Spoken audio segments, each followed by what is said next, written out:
मधुपुर गांव गंगा के किनारे बसा एक छोटा सा गांव था, जहां हरे भरे खेतों के बीच एक रहस्यमयी बरगद का पेड़ सदियों से खड़ा था। उसकी विशाल जड़ें किसी प्राचीन सर्प की तरह जमीन में गहराई तक फैली हुई थीं और उसकी मोटी घुमावदार शाखाएं आसमान को छू रही थीं, जैसे वे ब्रह्मांड के अनगिनत रहस्यों को अपने भीतर समेटे हुए हों। गांव वाले इसे रहस्य का पेड़ कहते थे और इसके नाम के पीछे सिर्फ कहानियां नहीं, बल्कि सदियों पुराने डर और अनसुलझे रहस्य छिपे थे। हर रात सूर्यास्त के बाद उस पेड़ के पास से अजीब और डरावनी आवाजें सुनाई देती थीं। कभी बच्चों की डरावनी खिलखिलाहट जो अचानक शांत हो जाती, कभी किसी बूढ़े की कराह जो हवा में घुल जाती, तो कभी पत्तों की सरसराहट के बीच किसी अदृश्य फुसफुसाहट का भ्रम, जैसे कोई प्राचीन आत्मा फुसफुसा रही हो। कुछ का मानना था कि पेड़ के नीचे प्राचीन काल का एक अतुलनीय खजाना छिपा है, जिसे सिर्फ भाग्यशाली और पवित्र हृदय वाले ही पा सकते हैं, जबकि कुछ का मानना था कि वहां बुरी आत्माएं और भटकती प्रेतात्माएं वास करती हैं, जो किसी भी राहगीर को अपने मायावी जाल में फंसाकर हमेशा के लिए कैद कर सकती हैं। इसी गहरे डर के कारण सूर्यास्त के बाद कोई भी उस पेड़ के पास जाने की हिम्मत नहीं करता था और दिन में भी लोग एक निश्चित दूरी बनाए रखते थे, जैसे पेड़ के चारों ओर एक अदृश्य अभेद्य घेरा हो। इसी गांव में रहता था रामू, एक गरीब किसान। उसकी छोटी सी झोपड़ी थी, जिसकी टूटी हुई छत बारिश में टपकती थी और जिसकी दीवारें मिट्टी और गोबर से बनी थीं। वो अपने सूखे खेतों में दिन रात एक कर मेहनत करता था। सुबह सूरज उगने से पहले उठकर और रात ढलने के बाद थककर सोता था। लेकिन प्रकृति के क्रूर मार और भाग्य की निरंतर परीक्षा ने उसे कभी चैन से नहीं जीने दिया। उसका एक दोस्त था, शेखर, जो हमेशा जल्दी अमीर बनने के सपने देखता था और अक्सर हवाई किले बनाता रहता था। उसकी बातों में अक्सर लालच की चमक और जल्दबाजी की धुन होती थी। वो हमेशा आसान रास्तों की तलाश में रहता था, भले ही उसके लिए दूसरों को नुकसान पहुंचाना पड़े। गांव में सूरज, एक लालची और क्रूर व्यापारी जिसका सूदखोरी का धंधा पूरे गांव में फैला था, भी रहता था। सूरज किसी भी कीमत पर लोगों की जमीनें हथियाने और उन्हें अपने अधीन रखने को तैयार रहता था। और फिर थी कलावती, एक बुजुर्ग रहस्यमयी महिला जो गांव के बाहर एक टूटे फूटे घर में रहती थी। उसके बारे में कहा जाता था कि उसे जड़ी बूटियों और प्राचीन विद्या का गहरा ज्ञान था और कुछ लोग उसे डायन भी कहते थे, जबकि कुछ उसे गांव की पुरानी कहानियों का जीवित संग्रह मानते थे। कलावती का घर गांव के बाहरी छोर पर था, जहां जंगली झाड़ियां और सन्नाटा पसरा रहता था।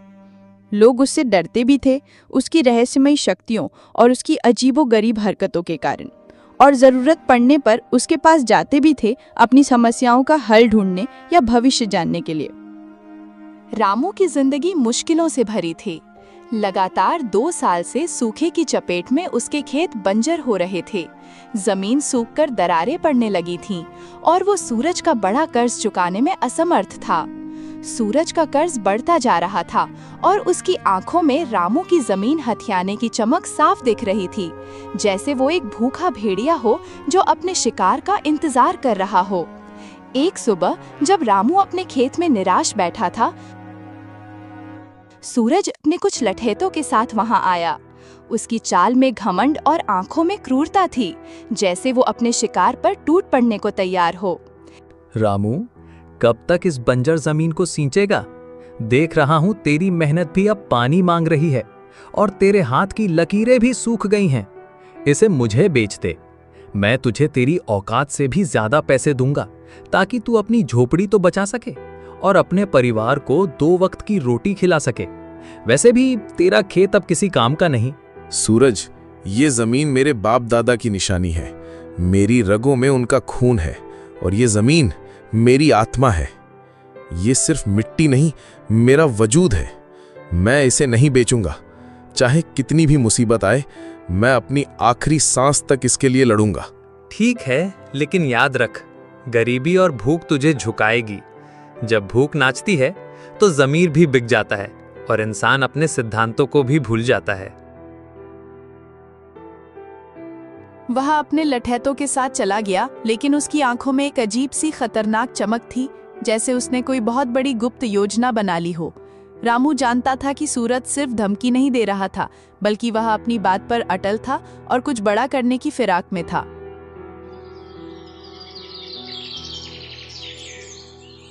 उसी शाम रामू अपने दोस्त शेखर से मिलने गया। शेखर हमेशा जल्दी अमीर बनने की नई नई योजनाएं बनाता रहता था, चाहे वो गांव में चोरी छिपे जुए का अड्डा हो या जंगल से दुर्लभ जड़ी बूटियां निकालने की बात। उसकी हर बात में एक छिपी हुई स्वार्थ की गंध होती थी और वो हमेशा दूसरों का फायदा उठाने के मौके तलाशता रहता था। रामू, सुना है ना, रहस्य के पेड़ के नीचे एक पुराना खजाना छिपा है। गांव वाले सदियों से यही कहते आए हैं और मुझे लगता है कि इस बार ये सच है। मुझे एक पुराना नक्शा मिला है जिस पर कुछ अजीब प्रतीक बने हैं। अगर हम उसे ढूंढ लें तो सारी गरीबी खत्म, हम राजाओं की तरह रहेंगे। तू अपने खेत को सोने से पाट सकेगा और मैं एक बड़ा महल बनाऊंगा जिसे देखकर दुनिया हैरान रह जाएगी। शेखर, ये सब गांव वालों की बनाई कहानियां हैं, सिर्फ डरने के लिए। कौन सा खजाना? और उस पेड़ के पास तो भूत प्रेत का डर है। तूने खुद कितनी कहानियां सुनी हैं? उस पेड़ के बारे में हर कहानी खून और शाप की बात करती है। डरने की क्या बात, अंधविश्वास है सब। डरपोक लोग ही कहानियां गढ़ती हैं। हम दोनों मिलकर जांच करेंगे, पूरी रात वहीं रुकेंगे। अगर खजाना मिला तो आधा आधा बांट लेंगे, दोस्ती में कोई कमी नहीं। शेखर की बातों में रामू को हमेशा से थोड़ी चालाकी दिखती थी, लेकिन इस बार उसकी उत्सुकता कुछ ज्यादा ही थी। उसकी आवाज में एक अजीब सी जल्दबाजी थी, जैसे वो कोई मौका हाथ से जाने नहीं देना चाहता था। रामू ने शेखर की बात को मजाक में डाल दिया, लेकिन उसके मन में एक सवाल कौंध गया। क्या वाकई उस पेड़ में कोई रहस्य था और शेखर की इतनी उत्सुकता के पीछे सिर्फ दोस्ती थी या कुछ और? क्या उसने सूरज की योजना के बारे में कुछ सुन लिया था या उसके पास वाकई कोई नक्शा था? शेखर के पास कौन सा नक्शा था? क्या वो वाकई रामू का दोस्त था या उसकी अपनी कोई छिपी मंशा थी जिसे वो दोस्ती की आड़ में पूरा करना चाहता था? सूरज की चाल क्या थी? क्या वो सिर्फ जमीन चाहता था या खजाने के बारे में भी उसे कुछ पता था? क्या शेखर ने सूरज की बात सुन ली थी और वो पहले खजाना पाना चाहता था? अगले दिन गांव में एक अजीब सी अफवाह फैली। कहा गया कि कलावती, वो बुजुर्ग रहस्यमयी महिला जिसने कई दशकों से गांव से दूरी बना रखी थी, ने रहस्य के पेड़ के बारे में कुछ देखा था। एक सपना, एक दर्शन या शायद कोई प्राचीन भविष्यवाणी जो सदियों से छिपी थी। रामू और शेखर दोनों ही उत्सुकता से भरे उसके घर गए। कलावती का घर गांव के एक कोने में था, जहां सन्नाटा पसरा रहता था और चारों ओर सूखी जड़ी बूटियों की तेज अजीब सी गंध फैली हुई थी। उसके घर की दीवारों पर अजीबोगरीब नक्शे खुदे थे, जिनमें पुराने प्रतीकों और तारों की चाल का जिक्र था, और कोने में ताड़ के पत्ते पर लिखी जीर्ण शीर्ण पोथियां और प्राचीन किताबें बिखरी पड़ी थीं। हर चीज रहस्यमयी और पुरानी लग रही थी, जैसे वो किसी और समय से जुड़ी हो। रामू, शेखर, मैंने सपने में देखा है। उस बरगद के नीचे एक प्राचीन खजाना है जो केवल सच्चे दिल वाला पा सकता है। लेकिन सावधान, उस पेड़ की रक्षा एक बहुत पुरानी शक्तिशाली अदृश्य शक्ति करती है। वो शक्ति हर उस व्यक्ति पर कहर ढाती है जिसकी नीयत में खोट हो, जो लालच से भरा हो। उसके लिए पेड़ एक भयानक जाल बन जाता है जहां से कोई वापस नहीं लौटता। कलावती माँ, हमें वो खजाना चाहिए। बताओ क्या करना होगा? हम कुछ भी करेंगे। मैं अपनी जान भी दांव पर लगाने को तैयार हूँ। मुझे वो नक्शा मिला है, क्या वो सच है? कलावती ने एक पुरानी जीर्ण शीर्ण किताब निकाली, जिसके पन्ने पीले पड़ चुके थे और उन पर अजीब सी भाषा में कुछ लिखा था जिसे कोई नहीं पढ़ सकता था। इस किताब में लिखा है कि खजाने को पाने के लिए 3 चीजें चाहिए: साहस, विश्वास और बलिदान। लेकिन रास्ता धोखे और मायाजाल से भरा है। हर कदम पर परीक्षा होगी, हर मोड़ पर जाल बिछे होंगे जो तुम्हारी आत्मा को परखेंगे। उसने एक पन्ना दिखाया जिस पर एक जटिल प्रतीक बना हुआ था, जो शेखर के नक्शे पर बने प्रतीक जैसा ही था। ये प्रतीक हमें सही रास्ता दिखाएगा, लेकिन इसे समझना आसान नहीं। ये सिर्फ उन्हीं के लिए है जो इसे समझने के योग्य हैं। जो इस प्रतीक को समझेगा वही पहला कदम उठा पाएगा। उसने फिर वो पन्ना छिपा लिया। रामू को कलावती की बातों पर पूरी तरह यकीन नहीं हुआ। उसे लगा कि कलावती कोई खेल खेल रही है या उसे भ्रमित कर रही है। उसने पूछा, कलावती माँ, तुम्हें ये सब कैसे पता? क्या तुम हमें बेवकूफ बना रही हो या तुम हमें अपने किसी जाल में फंसाना चाहती हो? ये सिर्फ कहानियां हैं या कुछ और? रामू, सच्चाई को जानने के लिए साहस चाहिए और मुझ पर विश्वास करने के लिए भी। अगर तुम तैयार हो और तुम्हारी नीयत साफ है तो आज रात हम पेड़ के पास जाएंगे। वहां तुम्हें पहला संकेत मिलेगा, एक ऐसा संकेत जो तुम्हें बताएगा कि तुम सही रास्ते पर हो या नहीं, और तुम्हारे सामने पहली पहेली आएगी। कलावती ने फिर से उस पन्ने पर हाथ रखा जिस पर प्रतीक बना था, और एक पल के लिए उसकी आंखों में एक अजीब सी चमक आई, जैसे वो कोई गहरा रहस्य छिपा रही हो या वो खुद उस रहस्य का हिस्सा हो। रामू को लगा कि उसने कुछ और भी छिपाया है, कुछ ऐसा जो इस कहानी को पूरी तरह बदल सकता है। क्या कलावती शेखर के नक्शे के बारे में जानती थी? कलावती की बातों में कितनी सच्चाई थी? क्या वो वाकई खजाना ढूंढने में मदद करना चाहती थी या उसका कोई और मकसद था? क्या वो कोई रहस्य छिपा रही थी, और अगर हाँ तो क्यों? क्या वो इस खजाने के बारे में पहले से जानती थी या वो इस पेड़ से जुड़ी किसी प्राचीन परंपरा का हिस्सा थी? शेखर का नक्शा कितना सही था? रामू, शेखर और कलावती ने रात को पेड़ के पास जाने की योजना बनाई।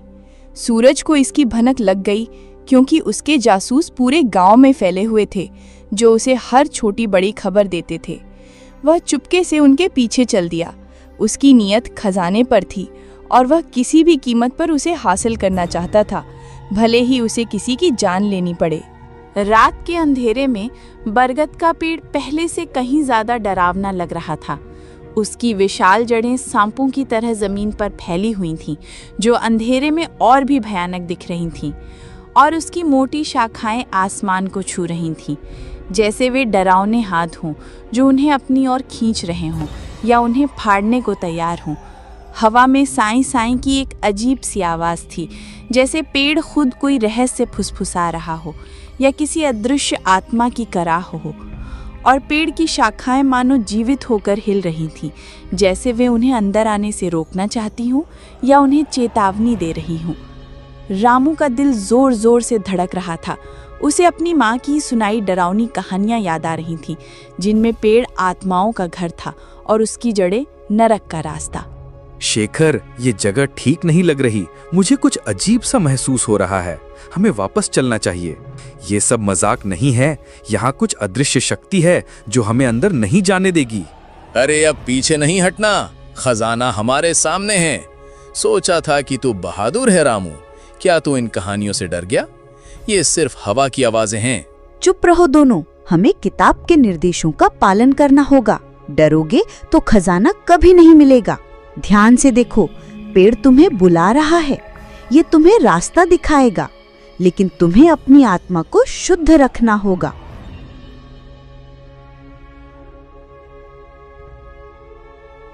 कलावती ने अपनी जीर्ण शीर्ण किताब खोली और एक पुराना जटिल मंत्र पढ़ा, जिसकी भाषा किसी को समझ नहीं आ रही थी, लेकिन उसकी गूंज दिल को कंपा रही थी। मंत्र खत्म होते ही अचानक पेड़ की जड़ों के पास जमीन हिलने लगी, जैसे नीचे कुछ हलचल हो रही हो, और मिट्टी ऊपर उठने लगी एक अजीब सी रोशनी के साथ। एक पुराना जंग लगा ताला दिखाई दिया जो जमीन में धंसा हुआ था और अजीब प्रतीकों से सजा था, जो अंधेरे में चमक रहे थे जैसे वे जीवित हों। देखा रामू, मैंने कहा था ना, खजाना यही है। हम अमीर बनने वाले हैं। हम सब मुसीबतों से बाहर निकल जाएंगे। अब बस इसे खोलना है। इस ताले को खोलने के लिए 3 चीजें चाहिए, एक साहसी का खून, एक विश्वासी का आंसू और एक बलिदान। ये तीनों चीजें एक साथ पवित्र भावना से अर्पित की जानी चाहिए।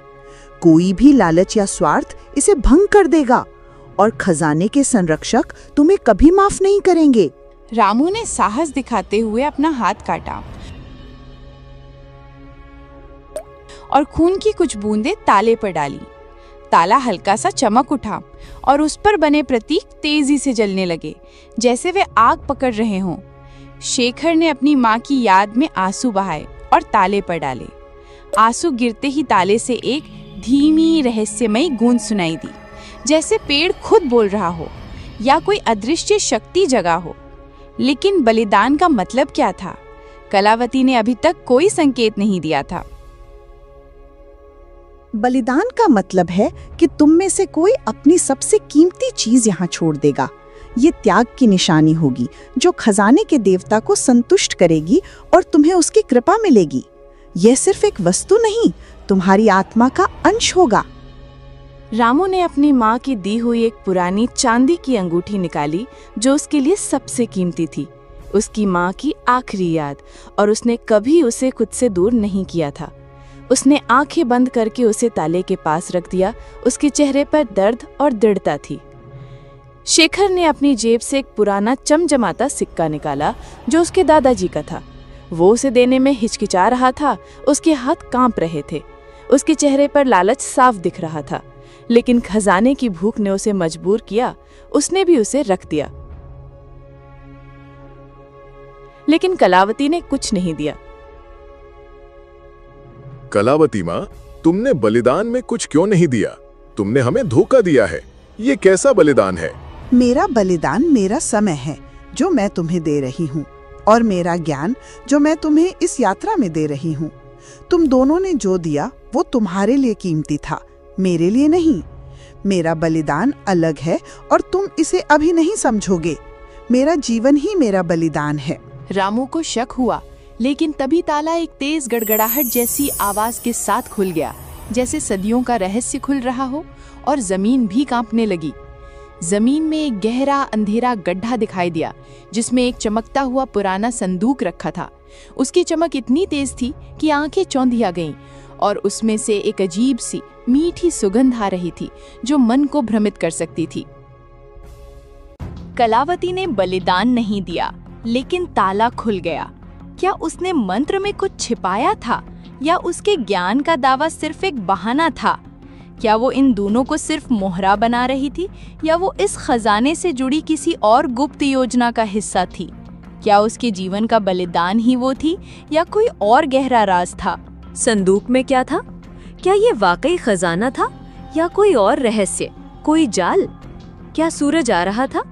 क्या पेड़ ने कलावती को ये शक्ति दी थी कि वो बलिदान के बिना भी ताला खोल सके? तभी सूरज अचानक झाड़ियों से निकला। उसकी आंखों में लालच और जीत की चमक थी, जैसे उसने अपनी चाल में जीत हासिल कर ली हो।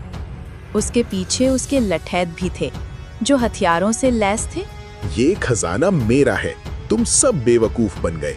मैंने तुम सब पर नजर रखी हुई थी। अब तुम सब यहाँ से निकलो, या तुम सब का अंजाम बहुत बुरा होगा। उसने शेखर को एक जोरदार धक्का दिया, जो संभल नहीं पाया और नीचे गिर पड़ा। उसका सिर जमीन से टकराया और वो दर्द से कराहने लगा। सूरज संदूक की ओर दौड़ा। उसकी सांसें तेज हो रही थीं और उसकी आंखों में सिर्फ धन की चमक थी। वो कुछ भी देखने को तैयार नहीं था, लेकिन जैसे ही उसने संदूक को छुआ, एक तेज नीली रोशनी निकली, जैसे बिजली कड़क रही हो, और सूरज एक भयानक चीख के साथ बेहोश होकर गिर पड़ा।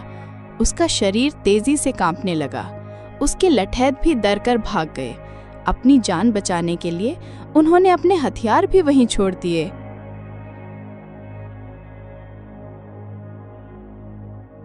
ये क्या हुआ? ये संदूक तो शापित है। ये तो भूत प्रेतों का काम है। हमें यहाँ से भागना चाहिए, नहीं तो हम भी यहीं फंस जाएंगे। मैंने कहा था ना, खजाना केवल सच्चे दिल वाला पा सकता है। सूरज का लालच उसे ले डूबा। ये सिर्फ एक चेतावनी थी जो सच्चे खजाने की ओर इशारा कर रही थी। ये संदूक केवल अयोग्य लोगों को दूर रखता है और उन्हें सबक सिखाता है। रामू ने संदूक को छूने की कोशिश की, लेकिन कलावती ने उसे रोका।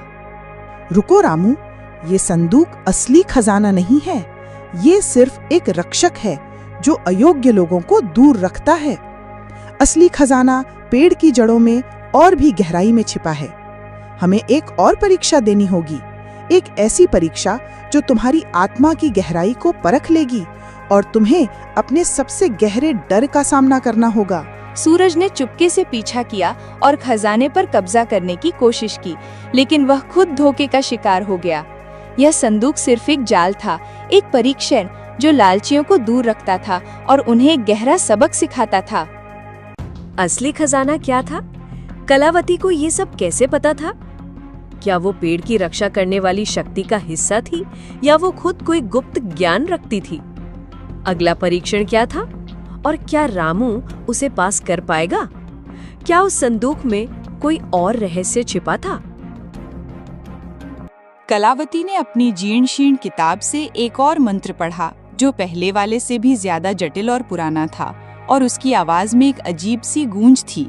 मंत्र खत्म होते ही पेड़ की जड़ों से एक छोटा सा चमकीला पौधा निकला जिसके फूल सुनहरे थे और उनसे एक दिव्य मनमोहक सुगंध आ रही थी जो मन को शांत कर रही थी। ये फूल सामान्य फूलों से बिल्कुल अलग थे। वे हवा में तैर रहे थे जैसे वे इस दुनिया के न हों, और उनकी चमक अंधेरे में रास्ता दिखा रही थी जैसे वे स्वयं प्रकाश हों। ये फूल अमर हैं। इन्हें बेचकर तुम अपनी गरीबी खत्म कर सकते हो, लेकिन केवल वही इन्हें ले सकता है जिसका दिल साफ हो और जिसमें कोई लालच ना हो। जो इन्हें लालच से छुएगा वो इन्हें खो देगा और उसे कभी सुख नहीं मिलेगा, बल्कि उसे भयानक परिणाम भुगतने पड़ेंगे। रामू ने एक फूल उठाया और उसे शांति और खुशी महसूस हुई। फूल उसके हाथ में चमकने लगा और उसकी चमक रामू के चेहरे पर एक अजीब सी रोशनी ला रही थी, जैसे वह स्वयं प्रकाशित हो गया हो। शेखर ने भी एक फूल लिया, लेकिन उसका फूल उसके हाथ में आते ही मुरझा गया और फिर धूल में बदल गया। शेखर के चेहरे पर निराशा और क्रोध साफ दिख रहा था और उसकी आंखों में भयानक दर्द था। ये क्या हुआ? मेरा फूल क्यों मुरझा गया?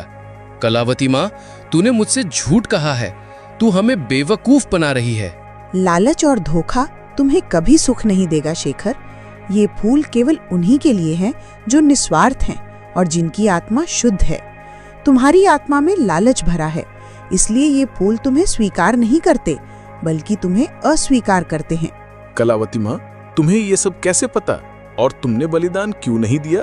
तुम कौन हो? क्या तुम इस पेड़ की रखवाली करती हो? रामू, मैंने तुम्हें रास्ता दिखाया। मेरा बलिदान मेरी सच्चाई थी। मेरा विश्वास था कि तुम इसे ढूंढ सकते हो, और तुम में वो सच्चाई थी। मैं इस पेड़ की संरक्षक नहीं हूँ, लेकिन मैं उन प्राचीन ज्ञान की रखवाली करती हूँ जो इस खजाने तक पहुँचाते हैं। मेरे पूर्वज इस पेड़ और इसके रहस्य के बारे में जानते थे, और उन्होंने ये ज्ञान पीढ़ी दर पीढ़ी सौंपा है। मैं इस ज्ञान की अंतिम कड़ी हूँ।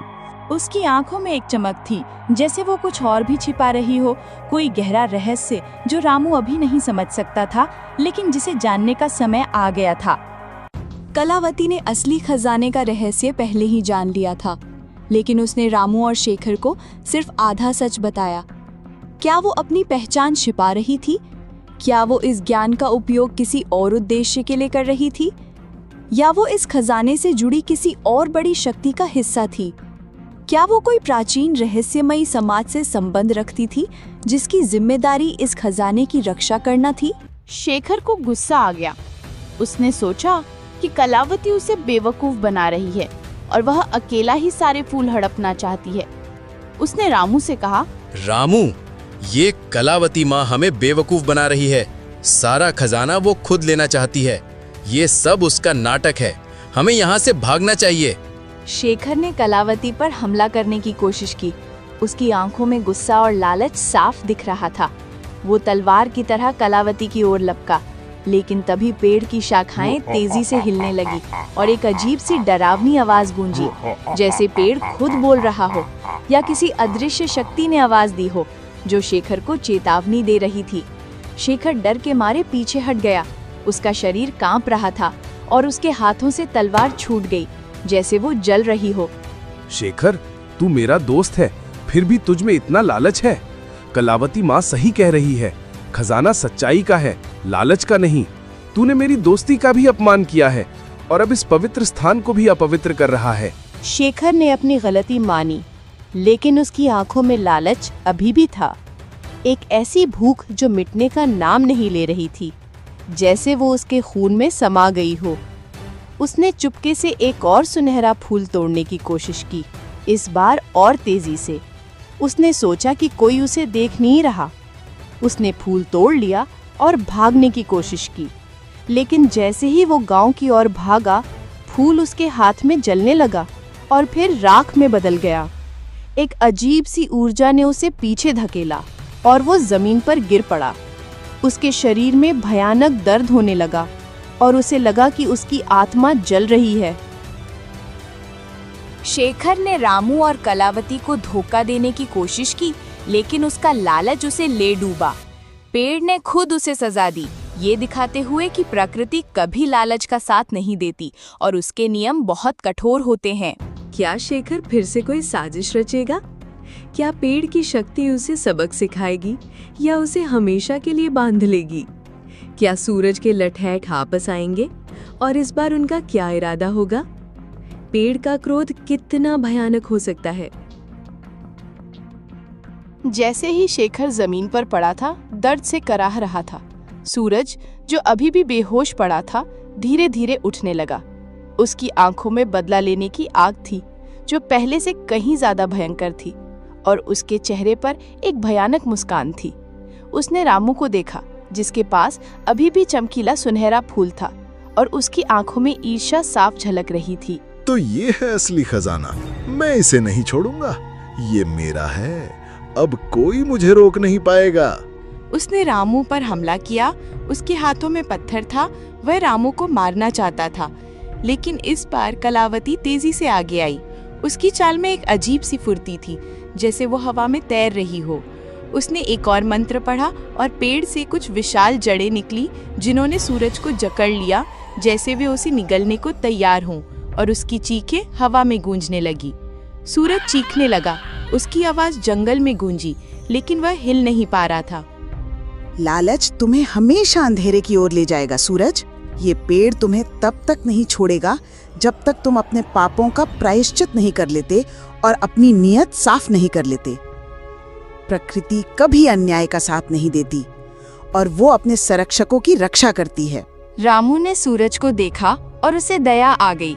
उसने कलावती से कहा, कलावती माँ, इसे छोड़ दो, इसे एक मौका दो, शायद ये अपनी गलती समझ जाए और सही रास्ते पर लौट आए। कलावती ने अपनी आंखें बंद की और जड़ें धीरे धीरे ढीली पड़ गईं। सूरज उठा, उसका चेहरा पीला पड़ गया था और उसकी आंखों में डर और पछतावा था। वो जानता था कि उसने क्या खो दिया था और पेड़ ने उसे क्या सबक सिखाया था। वो बिना एक शब्द कहे भागा। उसकी परछाई अंधेरे में खो गई, जैसे वो कभी था ही नहीं। क्या सूरज सच में बदल गया था या वो फिर से कोई चाल चलेगा? क्या ये खजाना रामू के जीवन में शांति लाएगा या और मुश्किलें? क्या कलावती अब अपना अंतिम रहस्य उजागर करेगी और क्या उसके जाने का समय आ गया था? जैसे ही सूरज भागा, कलावती रामू की ओर मुड़ी। उसकी आंखों में अब कोई रहस्य नहीं था, बल्कि एक गहरी शांति और ज्ञान था, जैसे उसने अपना जीवन भर का कर्तव्य पूरा कर लिया हो। उसके चेहरे पर एक अजीब सी चमक थी, जो पहले कभी नहीं दिखी थी। रामू, अब समय आ गया है कि मैं तुम्हें अपना अंतिम रहस्य बताऊं। मैं सिर्फ एक जड़ी बूटी बेचने वाली रहस्यमयी बुजुर्ग महिला नहीं हूँ। मैं इस बरगद के पेड़ के प्राचीन संरक्षकों में से एक हूँ। मेरे पूर्वज सदियों से इस खजाने और इसकी शक्ति की रक्षा करते आए हैं। ये खजाना सिर्फ भौतिक धन नहीं है, बल्कि ये जीवन का संतुलन है, प्रकृति की शक्ति का प्रतीक। ये सुनहरे फूल सिर्फ धन नहीं देते, बल्कि ये शुद्ध ऊर्जा हैं, जो धरती को उर्वर बनाती हैं और दिलों को शुद्ध करती हैं। ये पेड़ सिर्फ एक पेड़ नहीं, बल्कि प्रकृति की आत्मा है, और इसका खजाना उसकी जीवनदायिनी शक्ति। तो तुम पहले से ये सब जानती थी और तुम यहाँ क्यों रुकी थी?